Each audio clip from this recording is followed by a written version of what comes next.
Manager panics over billionaire's Arabic, then janitor's daughter responds in perfect Arabic and surprises everyone. Before we dive into the story, drop a comment below and tell us where you're watching from. Enjoy the story. Michael Roberts wiped the sweat from his forehead as he watched the black limousine pull up to the Meridian Corporate Plaza. Through the floor-to-ceiling windows of the 15th floor, he could see the morning sun reflecting off the vehicle's polished surface. His hands trembled slightly as he adjusted his tie for the third time in 5 minutes. "This is it," he whispered to himself, "the biggest deal of my career." The elevator chimed, and Michael's stomach dropped. Ahmad al-Rashid, the Saudi billionaire who could single-handedly save their struggling tech company, was about to walk through those doors. The problem: the translator they'd hired had called in sick at the last minute, and Michael's high school Spanish wouldn't help him with Arabic. The mahogany doors of the conference room swung open, and there he was. Ahmad al-Rashid stood tall and dignified, his grey beard neatly trimmed, wearing a perfectly tailored navy suit. His dark eyes surveyed the room with the confidence of a man who owned half the oil wells in the Middle East.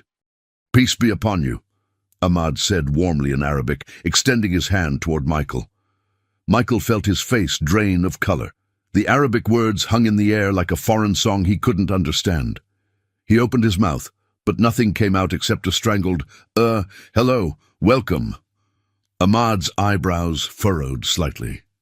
He repeated something in Arabic, gesturing toward the presentation materials spread across the conference table.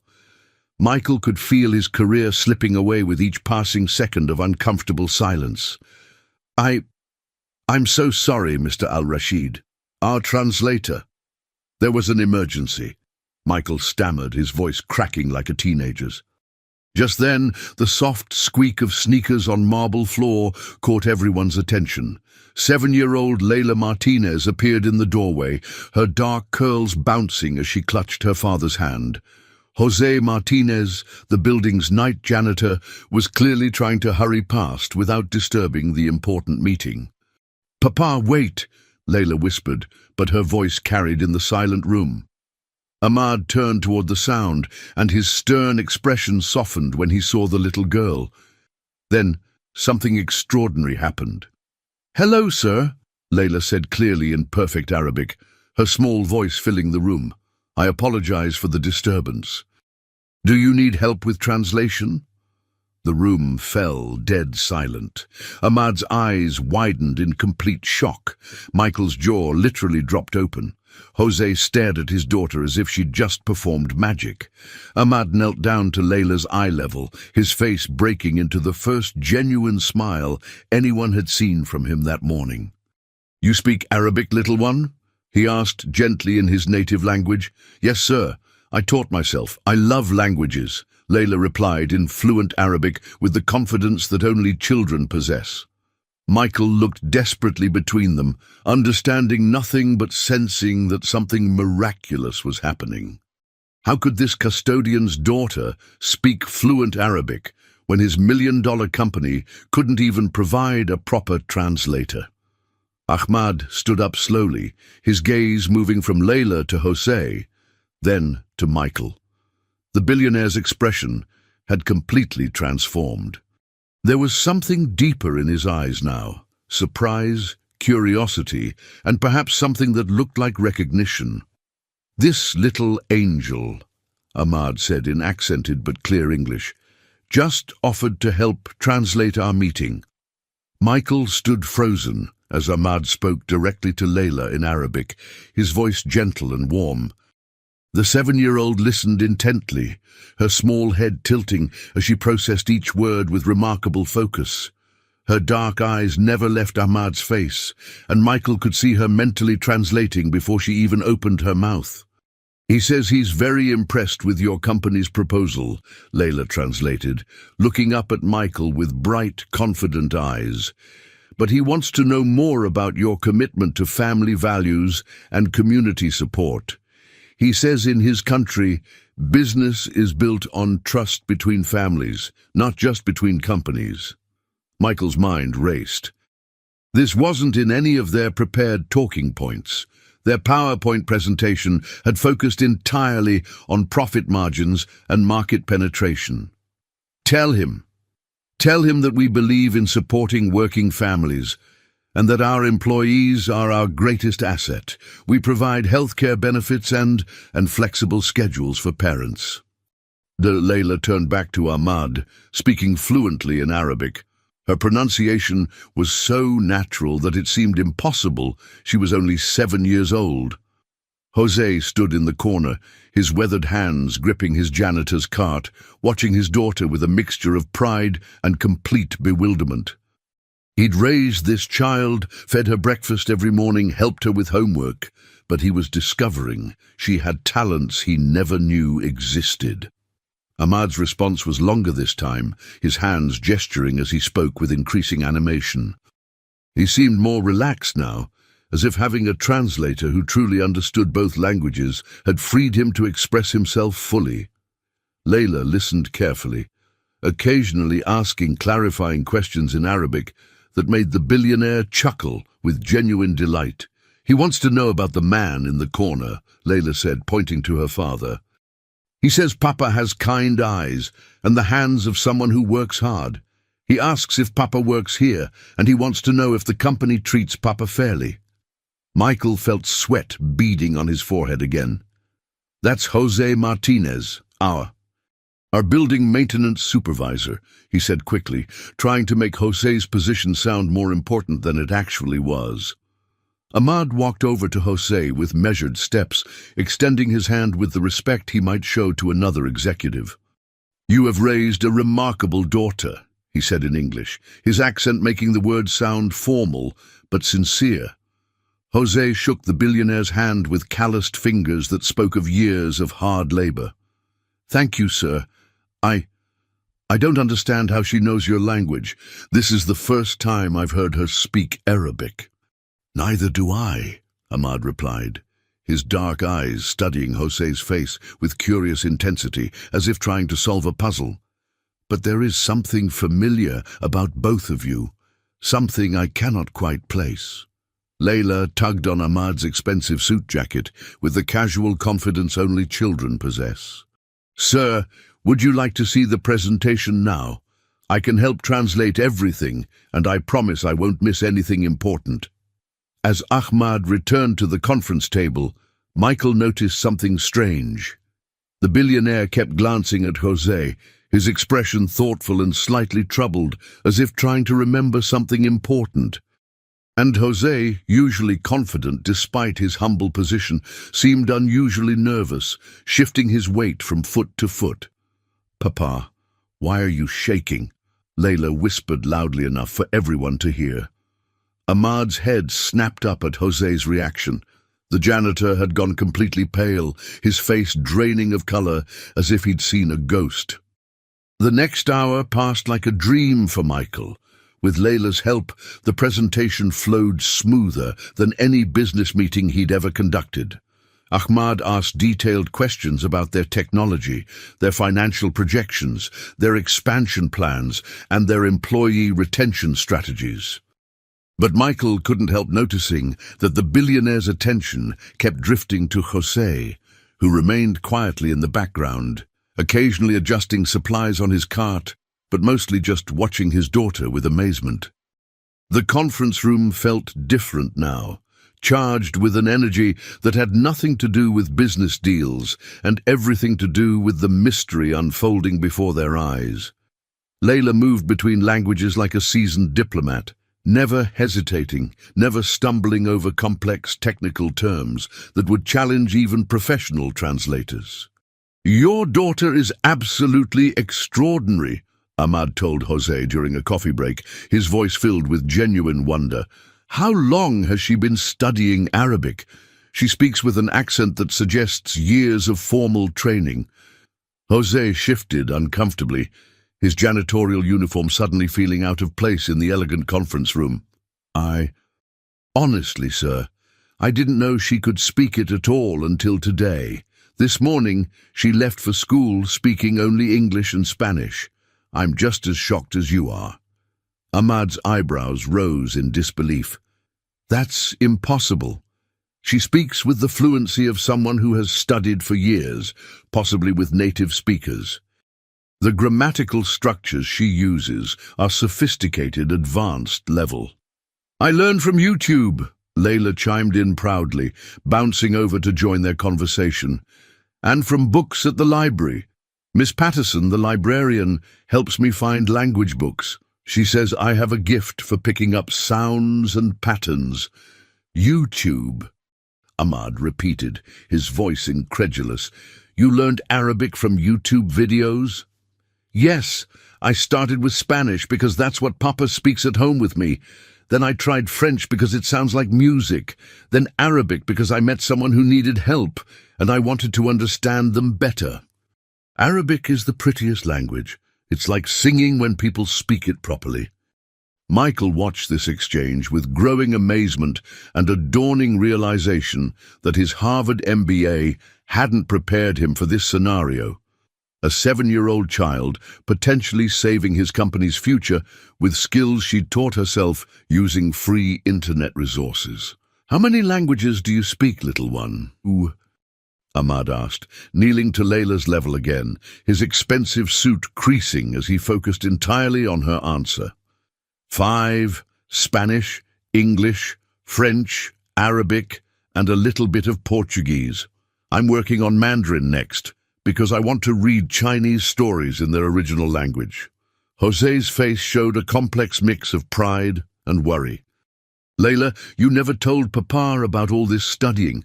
When do you have time for all these languages? You work so hard, Papa. You're always tired when you come home from your night shifts. I didn't want to bother you with my schoolwork, she said simply, as if dedicating herself to mastering multiple languages was just ordinary homework. Ahmad stood slowly, his expression becoming more thoughtful and intense. José, may I ask where your family is from originally? Mexico, sir. Small town near Guadalajara. Nothing special. And your wife? José's face darkened with old grief. She passed away 3 years ago. Cancer. We fought it for 2 years, but... His voice trailed off. Ahmad's expression softened with genuine sympathy. I'm so very sorry. You're raising Layla alone. Yes, sir. We do okay. She's a good girl. But Ahmad was studying José's features more intently now, his eyes narrowing as if trying to match José's face to a memory, and Michael could see wheels turning rapidly in the billionaire's mind. That evening in their small apartment, José sat on their second-hand couch, watching Layla at the kitchen table, surrounded by library books, printed pages from websites, and a battered laptop that he'd bought used 2 years ago. The sight filled him with a mixture of pride and shame. Pride at his daughter's incredible abilities, and shame that he'd been so focused on survival that he'd missed watching her develop these amazing talents. Mija, show Papa this YouTube learning, he said gently, setting aside the property management company's work schedule he'd been reviewing.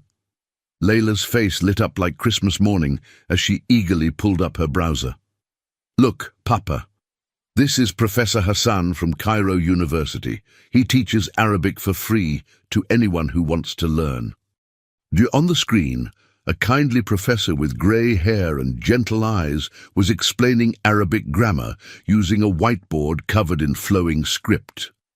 Layla followed along effortlessly, pronouncing words perfectly and taking careful notes in a composition notebook filled with her neat handwriting in multiple alphabets. I watch his videos every day after school while you're at work, she explained matter-of-factly. First, I do my regular homework, then I study languages. And I practice with these language apps. She showed him her phone with several language learning applications, each showing impressive progress streaks. José felt a sharp pang of guilt piercing his chest. He'd been working double shifts to pay their bills and keep them in their modest apartment, often leaving Layla alone in the evenings with just a microwave dinner and instructions to call Mrs. Rodriguez next door if she needed anything. He'd had no idea she was spending that solitary time becoming a linguistic genius. When did this start, Mija? he asked, his voice thick with emotion. Layla's expression grew serious, older than her years. Remember when Mama was sick and we had to wait in the hospital a lot? There was a little Arab girl there whose grandpa only spoke Arabic. She was crying because she couldn't understand the doctors, and her grandpa couldn't help her.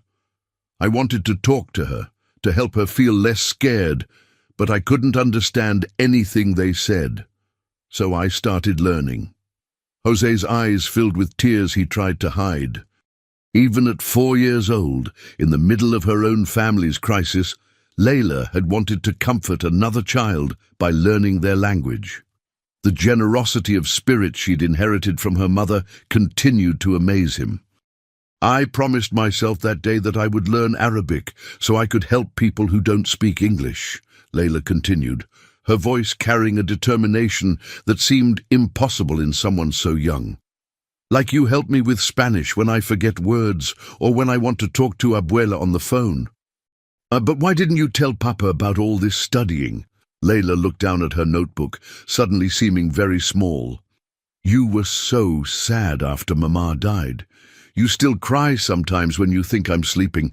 I didn't want to give you more things to worry about. I thought if I could learn to help other people, maybe it would make Mama proud of us.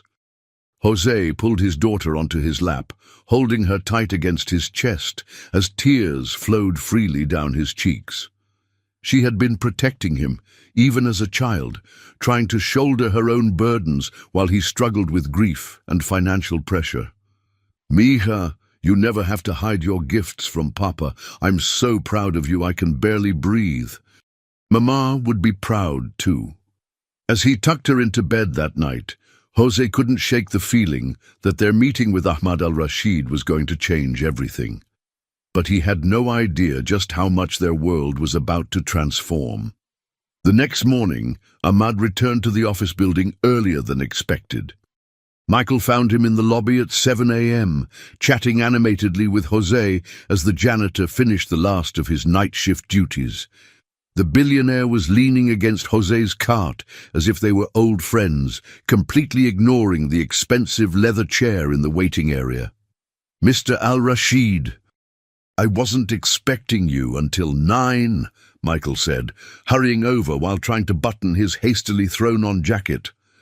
I wanted to speak with Jose and Layla again before we continue our business discussions, Ahmad replied, his tone suggesting this conversation was just as important as any million-dollar deal.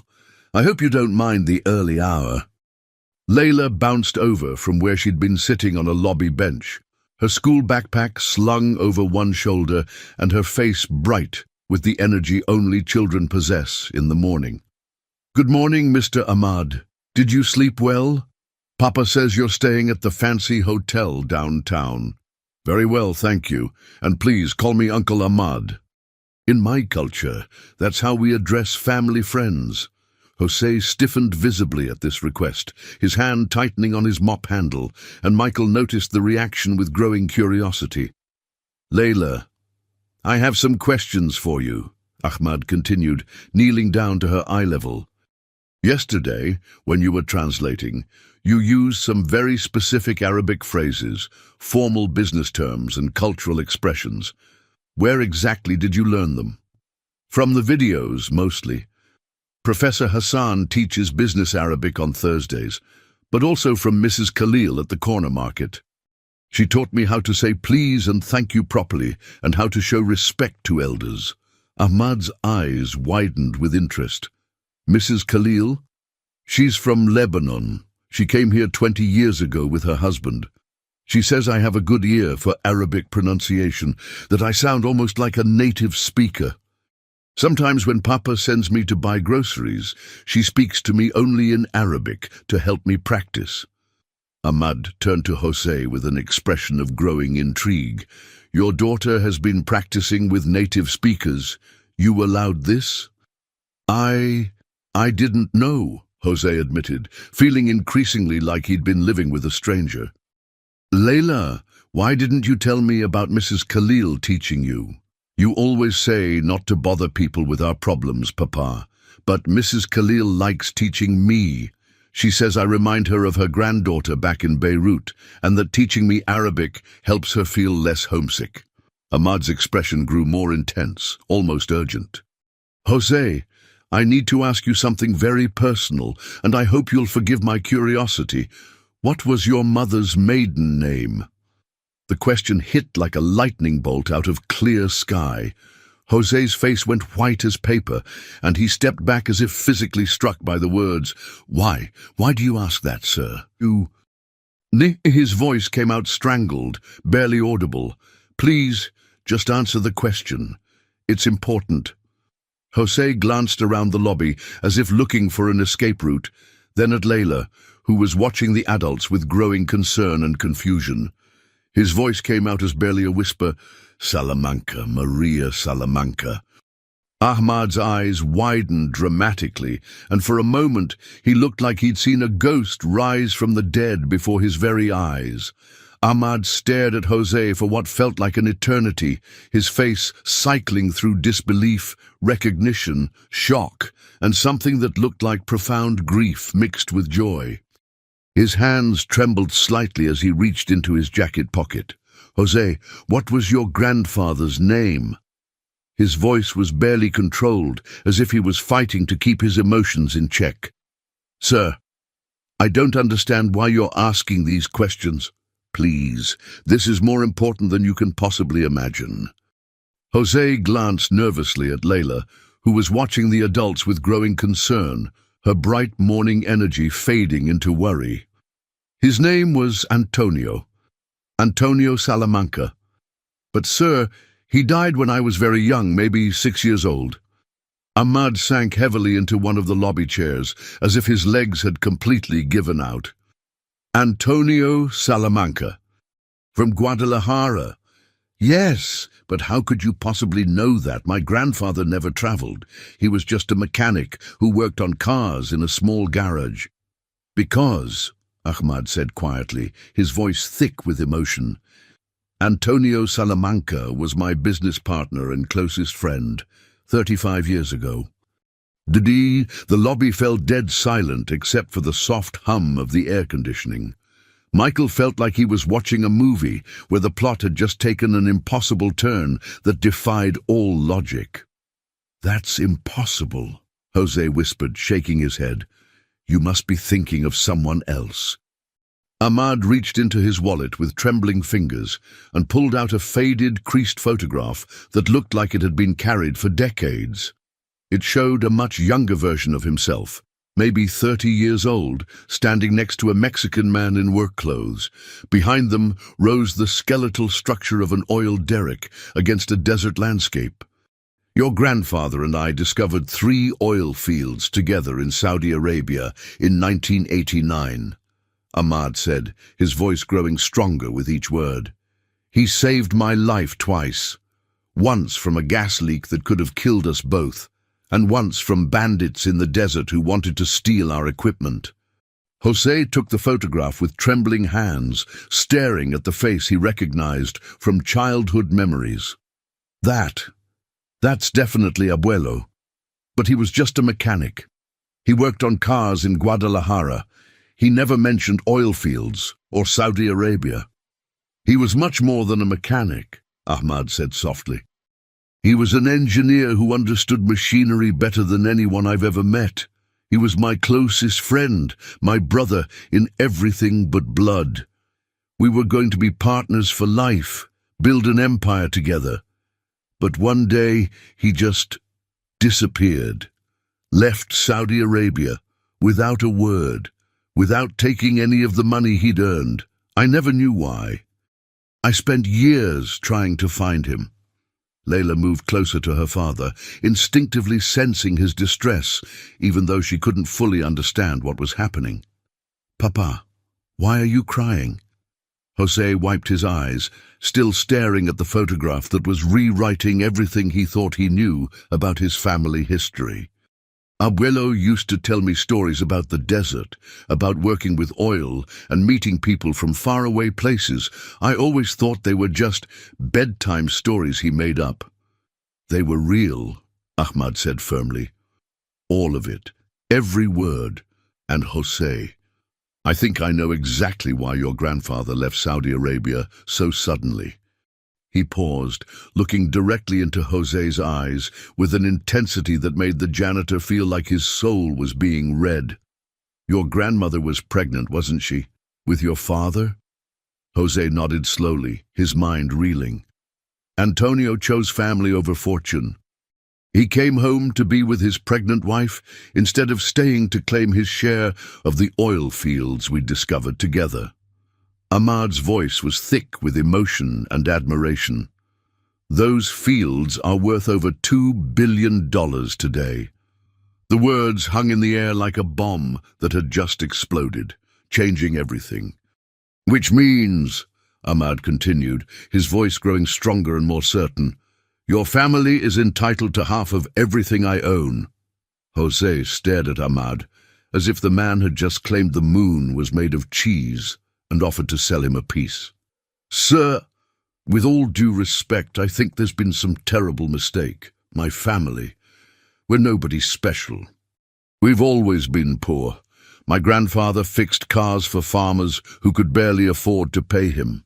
Ahmad stood up from the lobby chair with renewed energy, his eyes blazing with the passion of someone who had finally found a missing piece of his soul. Jose, your grandfather was one of the most brilliant men I've ever known in my entire life. He could diagnose an engine problem just by listening to it run for 30 seconds. That's exactly the skill we desperately needed in the oil fields, understanding complicated machinery that other engineers couldn't figure out, even with weeks of study. Michael watched this exchange with growing amazement and a dawning realization that his million-dollar business deal had somehow become completely secondary to a family reunion 35 years in the making. The corporate world he understood so well seemed insignificant compared to this emotional earthquake unfolding before his eyes. Uncle Ahmad, Layla interjected with the fearless curiosity of childhood, tugging insistently on his expensive sleeve. Why is Papa so upset? Did we do something wrong? Are you angry with us? Ahmad knelt down to her level again, his voice becoming gentle and reassuring. No, little one. Your papa is just learning that his grandfather was a very important man who helped me build my entire business a long time ago, before you were even born. Papa's grandfather was important. Layla's eyes widened with wonder and excitement. Papa, you never told me Bisabuelo was famous. Why didn't you tell me he was special? Jose ran his hands through his hair, looking completely overwhelmed by information that was rewriting everything he thought he knew about his family history. Because I didn't know, mija. I was just a little boy when he died. To me, he just fixed cars and told stories that I thought were made up. Ahmad pulled out his smartphone and scrolled through several screens of saved documents before showing Jose a yellowed newspaper article from 1990. Look at this.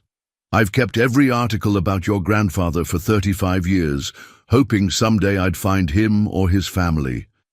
The headline read, Mexican engineer Antonio Salamanca disappears from Saudi oil operation.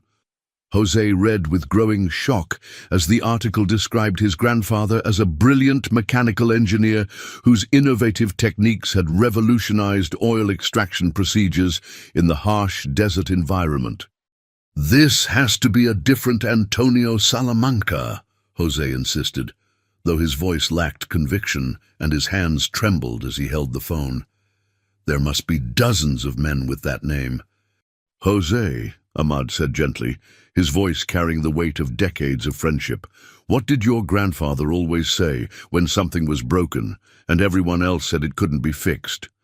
Without thinking, Jose replied automatically, the words coming from deep childhood memory, nothing stays broken forever if you understand how it was meant to work in the first place. Ahmad's face broke into a wide smile, filled with joy and remembrance. He said that exact phrase to me 100 times over 2 years. usually right before he fixed something that everyone else, including me, said was impossible to repair. The lobby fell completely silent as the weight of this connection settled over them like a blanket. Layla looked between the two men with growing excitement, sensing something momentous was happening, but not fully understanding the magnitude of what she was witnessing. "Even if this is all true," Jose said quietly, his voice barely above a whisper, "it doesn't change anything about our lives. I'm still just a night shift janitor. Layla and I are still just getting by day to day, paycheck to paycheck."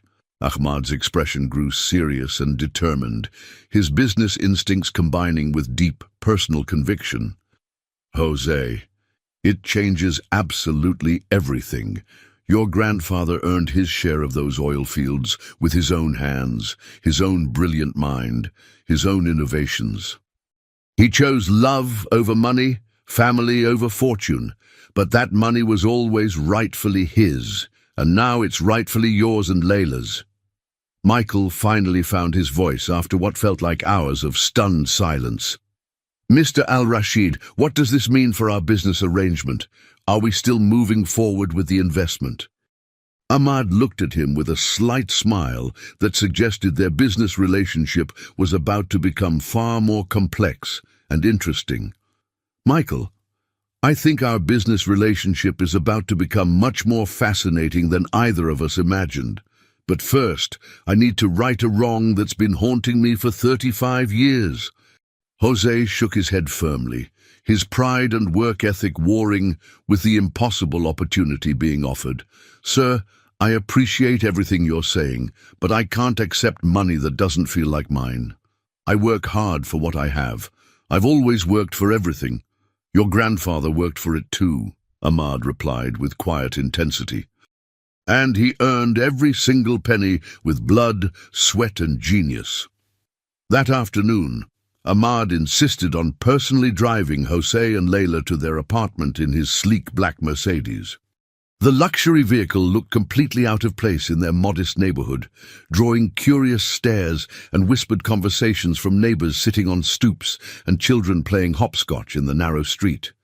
"This is where we live," Layla announced proudly, pointing to their second-floor apartment in an aging red brick building that had seen better decades. "It's small, but Papa keeps it very clean, and Mrs. Rodriguez next door makes the best empanadas in the whole neighborhood." Ahmad followed them up the narrow staircase, his expensive Italian leather shoes echoing on the worn wooden steps that creaked with each footfall. Inside their tiny apartment, he looked around with genuine interest rather than the judgment Jose had feared, taking in the second-hand furniture that Jose had carefully maintained, the neat stack of Layla's school books and homework, and the small altar with a photograph of Layla's mother surrounded by flickering candles and fresh flowers. "Your wife was absolutely beautiful," Ahmad said softly, studying the photograph with respectful attention. "She was the most beautiful woman in the world," Jose replied, his voice thick with emotion that still felt fresh after 3 years. "She would have loved meeting you. She always believed in Layla's potential more than I did. She said Layla was going to do something extraordinary with her life." Ahmad noticed something else on the small bookshelf that made him stop breathing. An old wooden box with intricate Arabic-style carvings. "Jose, may I ask what's in that box?" Jose hesitated for a moment, then carefully lifted the precious box down with reverent hands. "These are the only things I have from my grandfather. My father gave them to me just before he died, said they were too important to throw away." Inside the box were several faded black-and-white photographs, some handwritten letters in Spanish on thin paper, and a small metal object that made Ahmad gasp audibly and grab the edge of the table for support. "Jose, do you have any idea what this is?" Ahmad asked, holding up the metal piece with trembling fingers. "Some kind of tool, I think. Abuelo always carried it in his pocket. My father said he never went anywhere without it." This is a custom drill bit that your grandfather designed specifically for our oil operation in the Saudi desert. I have the exact same one in my office in Riyadh. He made only 2 of them in the entire world, one for him, one for me. Ahmad examined the handwritten letters with growing excitement, his eyes scanning the faded Spanish text. "Jose, can you please read these aloud?" Jose translated slowly, his voice catching with emotion. "My dear son, the work in the desert is dangerous but more important than anything I've ever done. I'm learning much about oil extraction and advanced machinery. My partner Ahmad is a good and honorable man, but I miss your mother and you terribly every single day. If something happens to me out here, know that I left something valuable for the family's future." "He wrote about me," Ahmad whispered, his eyes filling with tears as decades of wondering about his lost friend suddenly made sense. After all these years, he was thinking about me. Layla had been quietly listening to everything with the intense focus she brought to her language studies. "Papa, does this mean we're rich now like Uncle Ahmad?" Jose pulled his daughter close against his chest, feeling the weight of decisions that would shape her entire future. "Mija, money doesn't make people rich inside their hearts. Love makes people rich where it really matters." "But Uncle Ahmad says Bisabuelo earned money working hard. Wouldn't he want us to have it so I can go to good schools?" Ahmad looked at Jose with deep respect and growing understanding of the man's character. "Your daughter is wise beyond her years, Jose. Antonio would absolutely want his family to be secure, to have opportunities that he never had, especially Layla, with all her incredible gifts that could change the world." Jose struggled with conflicting emotions that tore at his heart. "My whole life, I've worked for everything we have. I've taught Layla that you earn what you get through honest work. This feels like charity, like something I don't deserve." "It's not charity," Ahmad said with absolute conviction. "It's justice that's 35 years overdue. Your grandfather earned this money with his own hands, his own brilliant mind, his own innovations that made millions of dollars possible. He just chose something more valuable than money when he chose to come home to family." That evening, as Ahmad prepared to leave their modest apartment, he handed Jose an elegant business card with gold lettering. "I'm going to have my lawyers research everything thoroughly. But Jose, I want you to know something important. Whether you ultimately accept the inheritance or not, your grandfather was the best friend I ever had in my life. Meeting you and Layla feels like getting a piece of my soul back that I thought was lost forever." As they watched the Mercedes disappear down the narrow street lined with old tenement buildings, Layla looked up at her father with those wise, dark eyes that always seemed to see more than a 7-year-old should. "Papa, are you scared about all this?" Jose considered the question carefully, wanting to be honest with his daughter. "Yes, mija. I'm scared of everything changing too fast. But maybe," Layla said thoughtfully, swinging her small hand in his, "some changes are good changes, like when I learned Arabic and could help people understand each other better." Jose hugged his wise daughter close, wondering how a 7-year-old could see life so clearly when his own vision felt clouded with uncertainty and fear. 3 days later, Ahmad returned with a small army of lawyers and a stack of legal documents that covered Jose's entire small kitchen table, transforming the modest apartment into an impromptu legal office that intimidated Jose but fascinated Layla. "The documentation is absolutely clear and legally ironclad," said Margaret Chen, Ahmad's lead attorney, a sharp woman in an expensive suit who spoke with precise authority. "Antonio Salamanca was a full and equal partner in the Al Rashid oil operation. According to both Saudi partnership law and international business agreements, his shares should have automatically transferred to his legal heirs upon his death." Jose sat across from them, still wearing his grey janitor's uniform from his day shift at the office building, feeling completely out of place among all these legal professionals. But he never filed any claims. He never told anyone in the family about this partnership. How can we prove he really wanted us to have this money?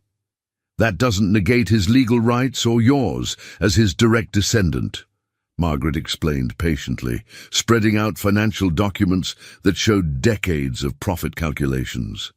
The value of his share, with accumulated profits and compound interest over 35 years, comes to approximately $2 billion. The number hit Jose like a physical blow that knocked the wind out of his lungs. That's completely impossible. People like me don't have that kind of money. That's more money than I could spend in 10 lifetimes. Papa, Layla said from her spot on the worn carpet, where she was doing homework, switching effortlessly between English and Spanish as she worked on different assignments. You keep saying people like us, but maybe we're different people than we thought we were. Ahmad smiled at her wisdom with the pride of a favorite uncle. Layla is absolutely right. Money doesn't change who you are inside your heart. It just gives you more choices about how to help people and make the world better. But Jose was shaking his head, overwhelmed by the magnitude of decisions he never imagined having to make. I need time to think about all this. This is all happening way too fast for me to process. Of course, Ahmad said gently, understanding the weight Jose was carrying. But Jose, there's something else you should know about the partnership agreement. It included a special clause about future generations. If Antonio had children or grandchildren who showed exceptional abilities, they would be eligible for additional educational support and opportunities. He gestured toward Layla, who was effortlessly switching between multiple languages as she completed different homework assignments. I think your daughter more than qualifies for these provisions. What kind of educational support?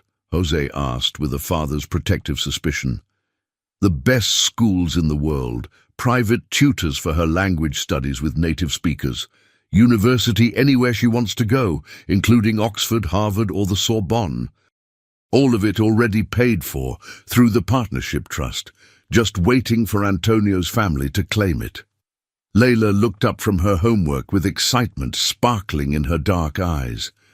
Does that mean I could study with real professors instead of just YouTube videos? The best professors in the entire world, Ahmad confirmed with a warm smile. Jose felt completely overwhelmed by the implications of these choices. I can't make decisions this big that will affect Layla's whole life. What if I choose wrong? What if this money ruins Layla's character and makes her forget where she came from? Margaret leaned forward with the wisdom of 20 years handling wealth transfers. Mr. Martinez, may I speak honestly? I've been managing inheritance cases for 2 decades. The people who worry about money ruining their character are usually the exact ones who handle it best. That night, after everyone had left and the legal documents were safely stored away, Jose called his sister Maria in California. You won't believe what happened to us today, he began, and spent over an hour explaining the impossible situation that had turned their lives upside down. Jose, Maria said when he finished the incredible story, do you remember what Papa always told us about Abuelo when we were kids?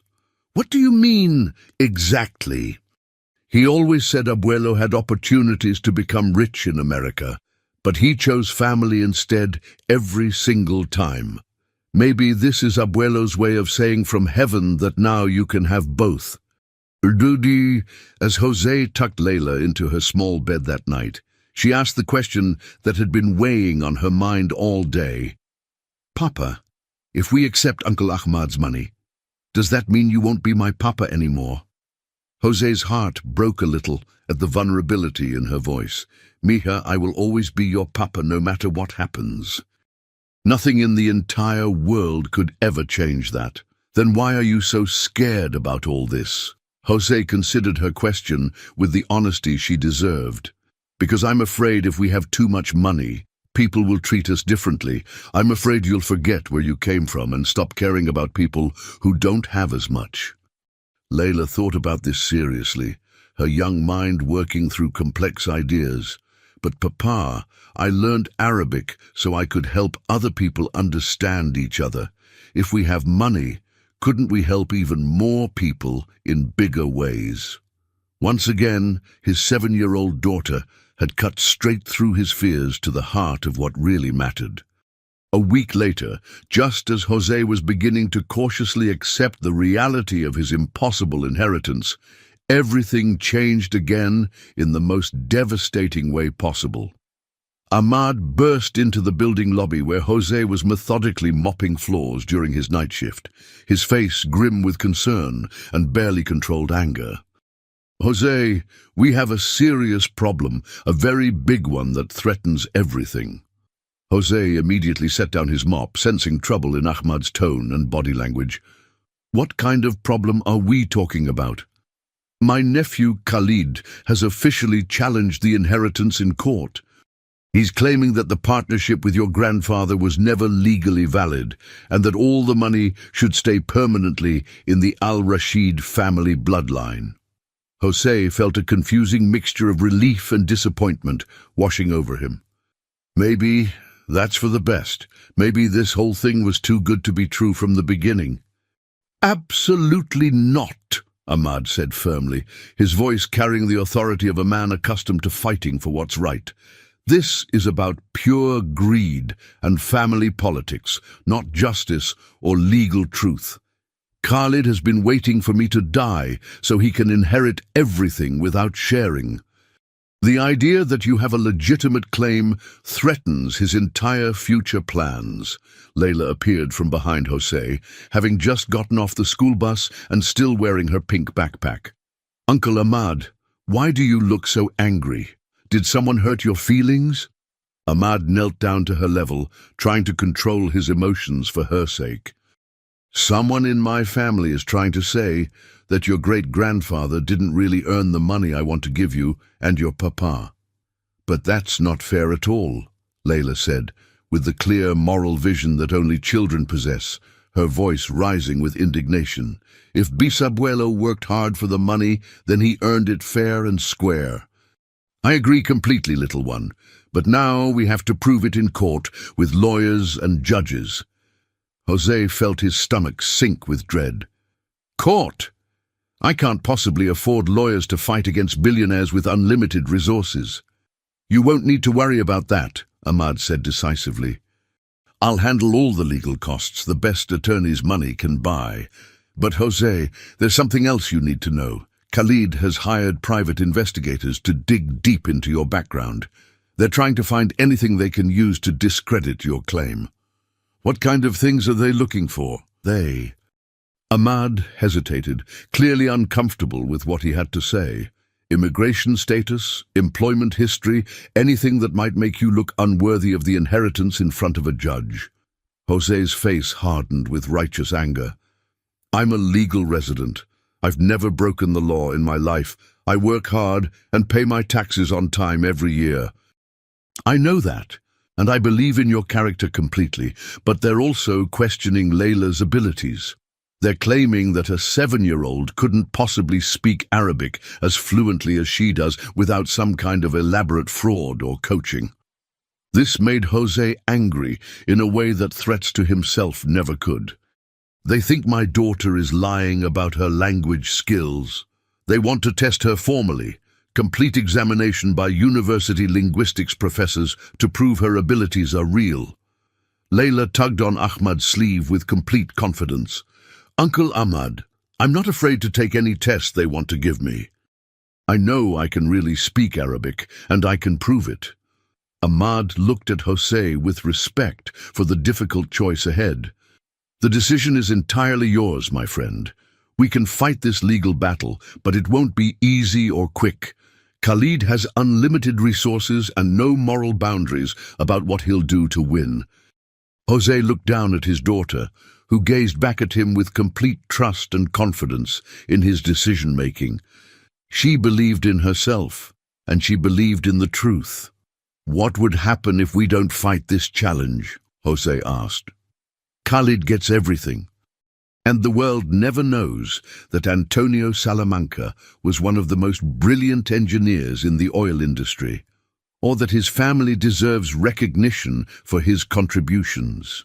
José thought about his grandfather, who had walked away from fortune to be with family 35 years ago. Then he thought about his daughter, whose extraordinary gifts deserved every opportunity to flourish. "We fight," he said quietly, but with determination, for Abuelo's memory, for Leila's future, for the truth. Ahmad smiled with fierce pride. "Then we fight together, as partners." Indeed, but none of them realized that Khalid's investigation had already uncovered something potentially devastating that would change everything once again. The linguistics examination took place at Columbia University in a stark white conference room that intimidated José but seemed to energize Leila with the thrill of an academic challenge. 3 distinguished professors sat across from his 7-year-old daughter, armed with recording equipment, evaluation forms, and openly suspicious expressions. "This is highly irregular and unprecedented," Dr. Sarah Williams, the lead examiner, muttered as she adjusted her wire-rimmed glasses and shuffled through her testing materials. Testing a child this young for university-level language proficiency is completely outside normal protocols. Ahmad sat beside José in the observation gallery, both men tense with anticipation and protective concern for Leila. "Remember," Ahmad whispered, "they're not just testing her Arabic abilities. They're looking for any possible reason to discredit her talents and our entire case." Dr. Hassan Al-Mahmoud, a native Arabic speaker and professor from Cairo University, began the examination with basic questions. "Little girl, can you please tell me your name in Arabic and explain why you're here today?" Leila smiled confidently and responded in flowing, elegant Arabic, introducing herself politely and explaining that she was honored to meet such distinguished professors and hoped to demonstrate her language abilities. The 3 examiners immediately exchanged surprised glances. Dr.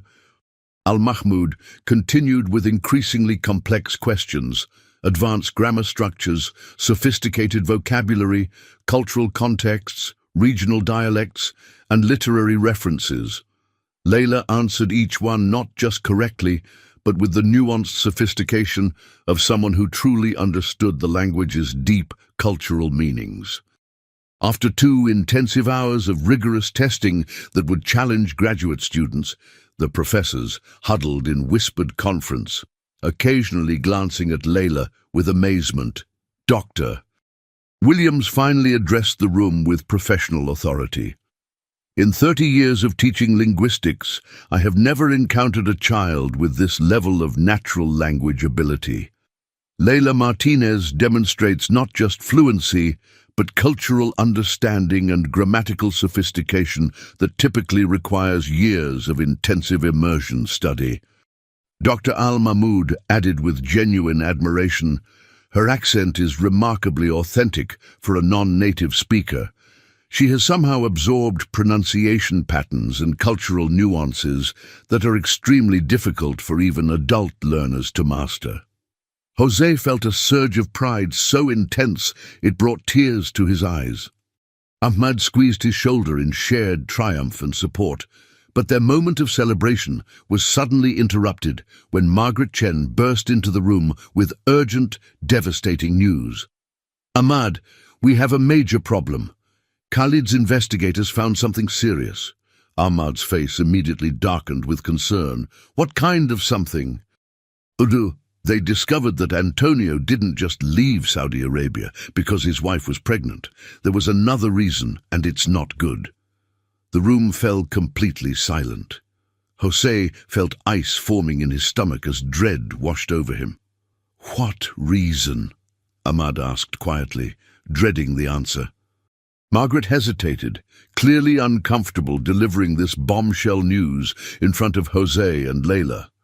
"They're claiming Antonio was suspected of stealing valuable oil field equipment, that he fled the country to avoid prosecution for theft." Jose felt like he'd been physically punched in the chest. That's absolutely impossible. My grandfather was the most honest man who ever lived. I believe you completely, Ahmad said firmly, his loyalty unwavering. But Khalid is using this accusation to argue that Antonio forfeited any right to partnership profits when he allegedly committed theft. Doctor. Williams and her colleagues looked extremely uncomfortable witnessing this intense family drama unfold in their academic examination room. Is there any actual evidence of this supposed theft? Jose asked, his voice shaking with emotion. Margaret nodded grimly, producing official documents. Saudi police reports from 1990. They claim Antonio took specialized drilling equipment worth $50,000. Ahmad stood up abruptly, his face pale with shock and confusion. I need to make some urgent phone calls immediately. This doesn't make any sense at all. As they left the university, Layla walked between her father and Ahmad, sensing the heavy tension, but not understanding its devastating source. Papa, did I do well on the test? She asked innocently. You did perfectly, Mija. I'm so incredibly proud of you. Then why do you and Uncle Ahmad look so sad? Jose struggled to explain without destroying her faith in her family. Some people are saying your great-grandfather did something wrong a long time ago. Did he really do something wrong? Layla asked with typical 7-year-old directness. Jose looked down at his daughter's trusting face. I don't believe he did, Mija. But sometimes believing isn't enough in court. Ahmad stopped walking and turned to face them both with fierce determination. Jose, I've known your grandfather's character my entire adult life. If he took that equipment, he had a good reason. And I intend to find out exactly what it was. But as they climbed into Ahmad's Mercedes, none of them noticed the black sedan that had been following them all day, or the telephoto lens capturing every moment of their conversation from across the street.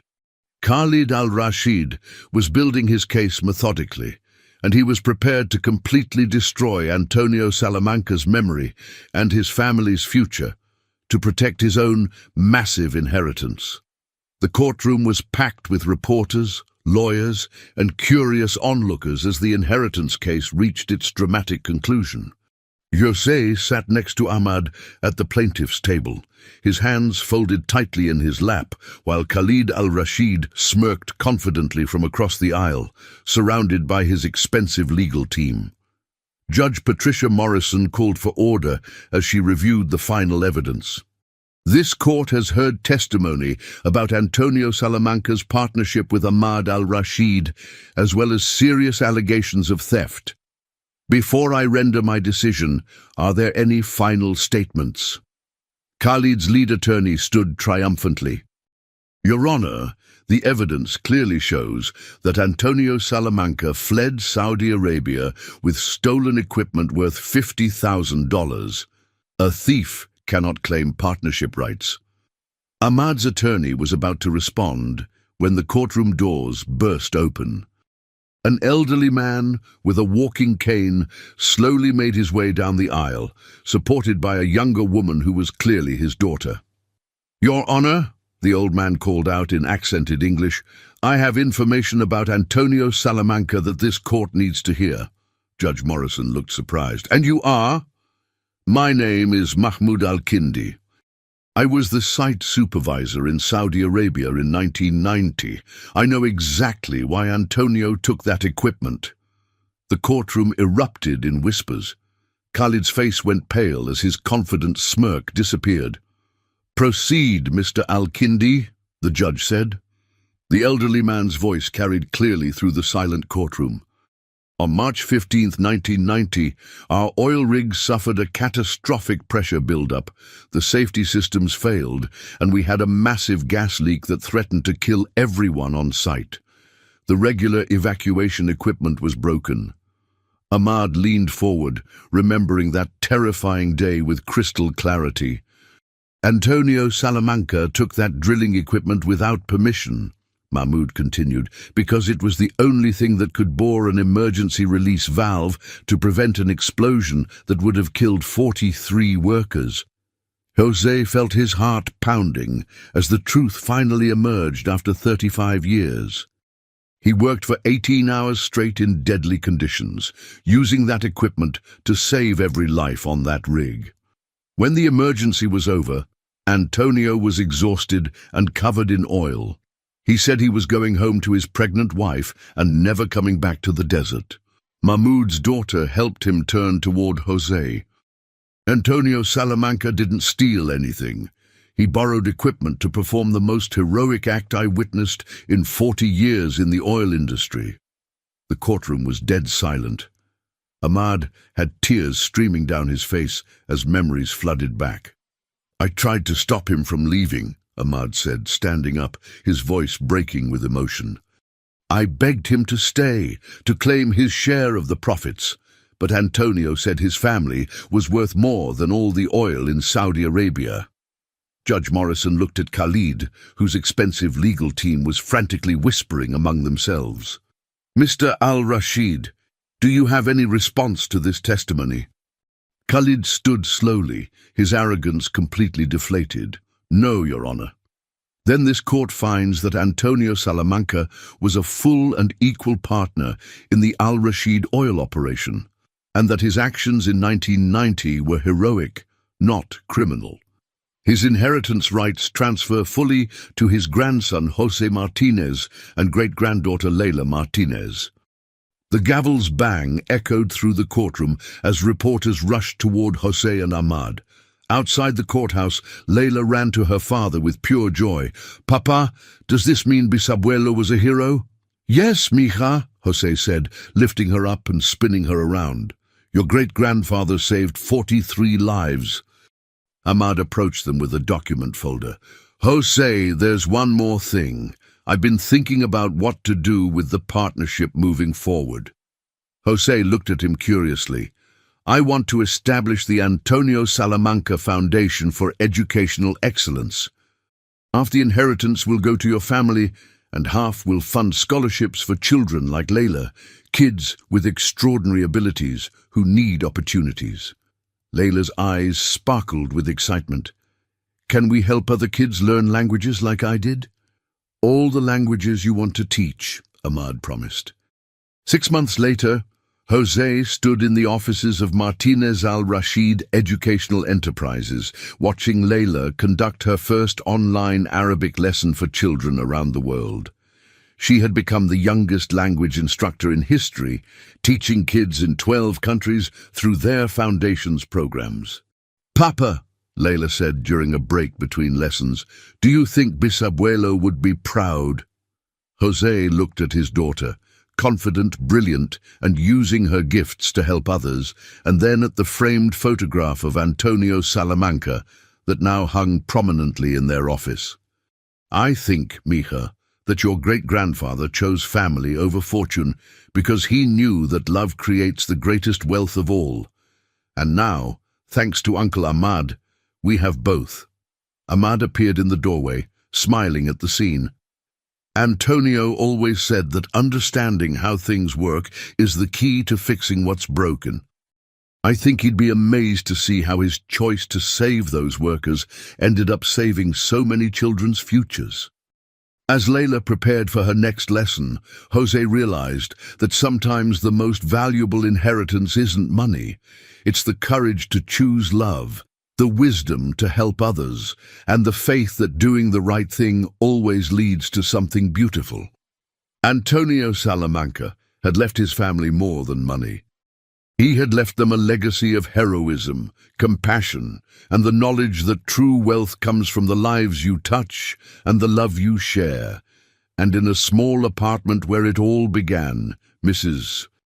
Khalil from the corner market smiled as she watched Leila's language lesson on her tablet, proud to have played a small part in changing the world, one word at a time.